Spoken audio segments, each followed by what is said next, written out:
केटी मान्छे भएर चाहिँ सबै काम जानिराख्नुपर्छ होइन, भाग्यको खेल हो होइन, कहिले सुख पाउनसक्छ कहिले दुःख पनि पाउनसक्छ।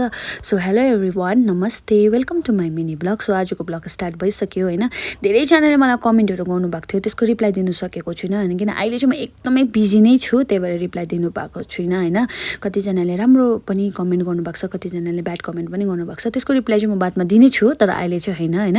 सो आज चाहिँ म फेरि फटाफट काम गर्नु थालेँ, किनभने आज चाहिँ अलिकति हल्का छ है मेरो, किनभने त्यति साह्रो मान्छेहरू छैन, अलिअलि मात्रै आउने छ। आज चाहिँ फ्यामिली मेम्बर मात्रै थियो, अनि त्यही भएर छिटो काम गरिसकेँ। अनि आजको वेदर चाहिँ यस्तो छ है हाम्रो घरको चाहिँ होइन।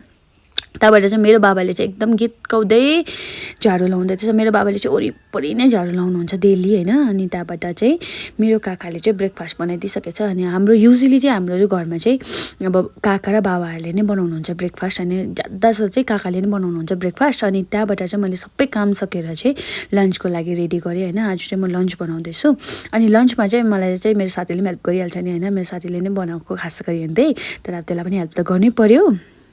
अनि त्यहाँबाट चाहिँ आज लन्चमा चाहिँ हामीले बनाउँदै थियौँ थुक्पा, चिकनको थुक्पा होइन। अब दार्जिलिङहरूमा त यस्तै जाडो पनि छ, अनि त्यही भएर चाहिँ हामीले चाहिँ थुक्पाको प्लानिङ गरिसकेको थिएँ। अनि त्यहाँबाट चाहिँ यति साह्रो तातो हात पनि पोल्यो यो टाइममा त मलाई हो। त्यहाँबाट चाहिँ मैले यसलाई मजाले पखालेँ, अनि त्यहाँबाट चाहिँ मेरो थुक्पा रेडी भइसक्यो होइन। अनि मैले थुक्पाहरू पनि खाएँ, अनि त्यहाँबाट मेरो काम पनि सक्यो होइन। काम सकेर चाहिँ मेरो बडी पनि कमेको त छैन रहेछ है। So thank you for watching, bye by.